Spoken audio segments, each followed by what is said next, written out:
listener production. Hi, Natarsha Belling with you and welcome to the afternoon edition of The Briefing. Coming up in our deep dive, the alarming new research that shows how social media and tracking apps can lead to coercive control and abusive behaviour. The eSafety Commissioner joins us to explain the warning signs to look out for and how you can stay safe. But first, let's check the afternoon headlines this Thursday, the 15th of May. The new leader of the Greens has been elected. Queensland Senator Larissa Waters has taken over from Adam Bant after he lost his seat of Melbourne in the recent federal election. Meantime, the Prime Minister has arrived in Jakarta for high-level talks on his first overseas trip since winning the election. He had a quick hotel catch-up with Indonesia's president overnight before today's official meeting with trade and defence top of the agenda. Here is Anthony Albanese speaking in Jakarta. The relationship between Australia and Indonesia is so important. Important for our defence and security, important for our economic future, and important for the region. A man is still on the run this afternoon after escaping from Border Force custody and allegedly attacking officers. Police say the 28-year-old Tongan national was on his way to the airport to be deported when he allegedly stabbed one officer and punched another before fleeing in Sydney's west. Detective Superintendent Simon Glasser has appealed for the public's help but warned not to approach the alleged offender as he is dangerous. We ask that they contact 000 and further if they have any other information on this male's whereabouts, if they contact Granville Police or Crime Stoppers on 1800 333 000. And world number one tennis player Jannik Sinner has met up with Pope Leo for a special visit in Vatican City. The new Pope, who is a passionate tennis fan, was gifted a racket by the Italian superstar before handing him a ball and also asking the Pope to play. The 69-year-old pontiff politely declined the offer, saying, quote, "Here we'll break something, best not to." Now it's time to get into our deep dive with eSafety Commissioner Julie Inman Grant on the dangers of social media and tracking apps in relationships. While for many of us, they seem just a part of everyday life to check in on family and friends. But the Commissioner warns they can be exploited for coercive control with serious consequences. Julie, thanks so much for joining us. Tell us about this new research you've released. Well, we started to see signs through our investigative schemes, through our cyberbullying scheme and our image-based abuse scheme, as well as some recent current events that sort of started to indicate that coercive control, which is a pattern of behavior of using technology to tether a person to a relationship, and which is really well established and accepted as being almost ubiquitous in family, domestic, and sexual violence situations. But we were seeing younger and younger people coming to us. So we thought we'd use this research to test the attitudes of young people around technology in intimate and romantic relationships.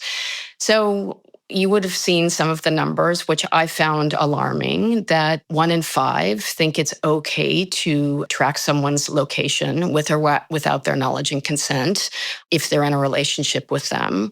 1 in 3 thinks it's reasonable to send them regular texts to ask who they're with and what they're doing and to expect an immediate response.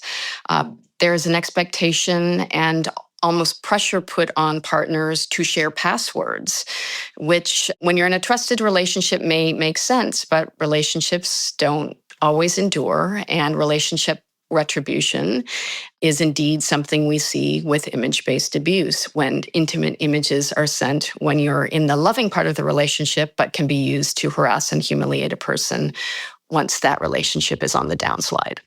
Julie, I guess especially with younger Australians, they've grown up with technology being part of their lives.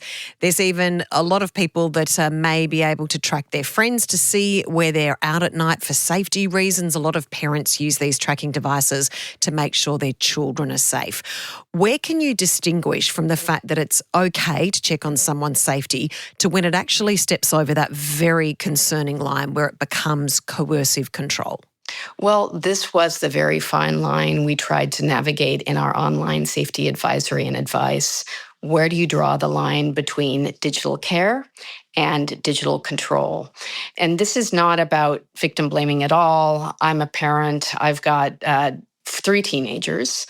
And so, we often give them the first smartphone so that we know they can get to school and they can call us if something goes wrong. There are technologies out there like Life 360 that does track your location. It will allow you to, send out an alarm if you're in a concerning situation or give an alert to a person if there's a crash.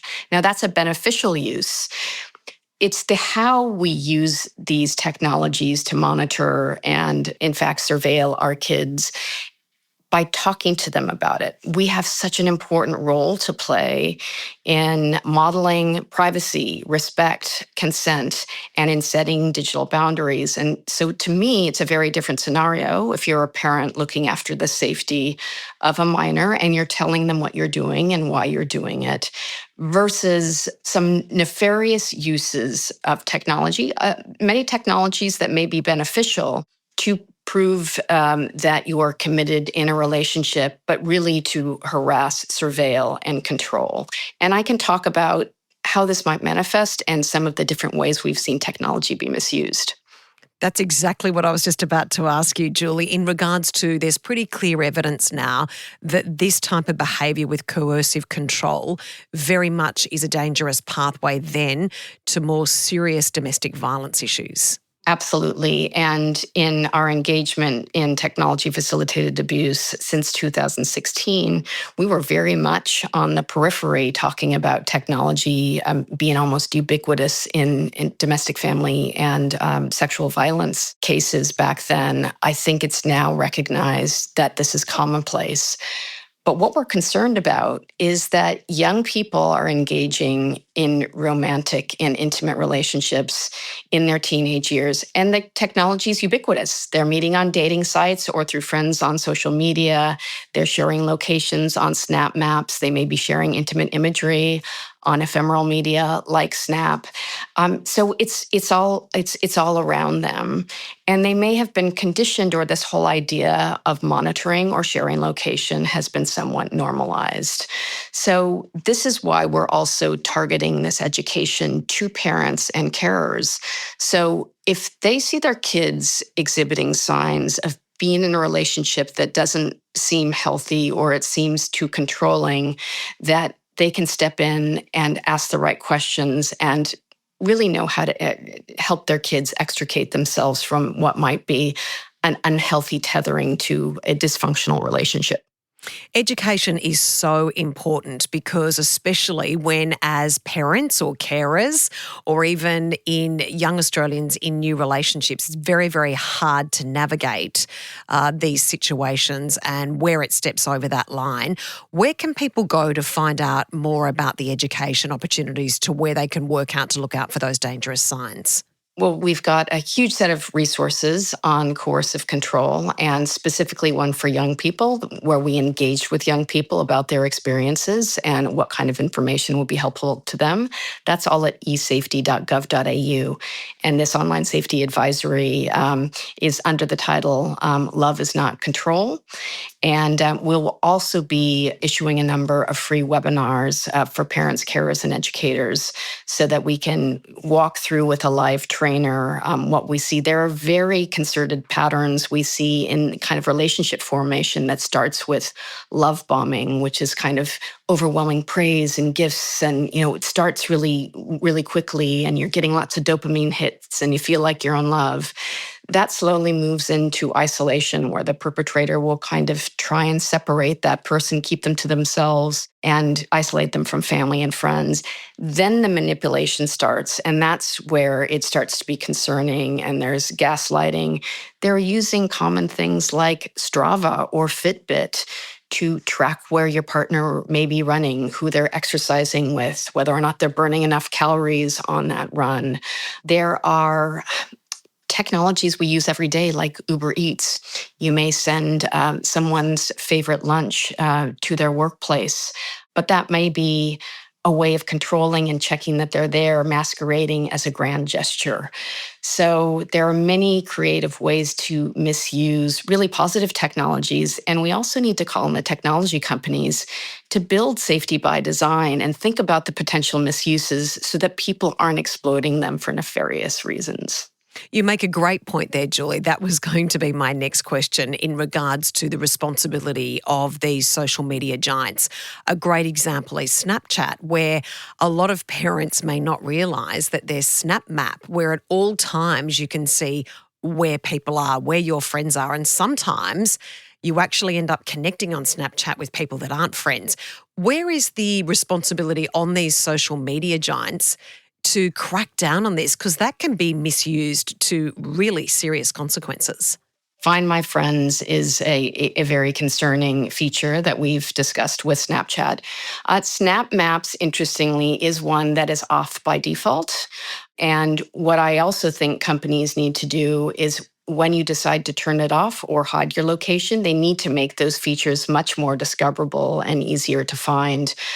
I'll give you another example, Natasha, that really, I think, demonstrates how big companies will take a blind eye until things go wrong. In about April 2022, AirTags came out. I don't know about you. I seem to misplace my keys everywhere. They end up in the bottom of my bag. I'm like, great.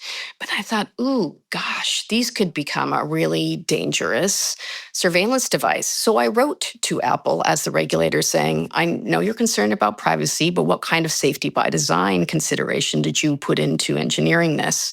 And they were like, well, none. We're about privacy. And then there were thousands of cases where these had been put in wheel rims of cars and linings of purses and, dropped everywhere. And it wasn't till the damage had been done 2 years later that they decided to put Bluetooth notifications on your phone if there was an unauthorized AirTag or another kind of tracker to notify you. Shouldn't take that much. Really, they should be baking in the safety at the front end rather than baking in the harm, because people will find ways to exploit these loopholes for nefarious ends. Really important conversation and great advice. And just once again, if people want to know more about what they can do to make sure their children or their loved ones are okay, where should people go? They should go to eSafety.gov.au. Appreciate your time. Thanks again. Thanks so much. That was eSafety Commissioner Julie Inman Grant. And that's it for this episode of the afternoon edition of The Briefing. We'd love you to subscribe or follow us on our socials on Instagram at The Briefing Podcast. We'll be back in your feed tomorrow at 6 a.m. I'm Natasha Belling. Thanks for your company.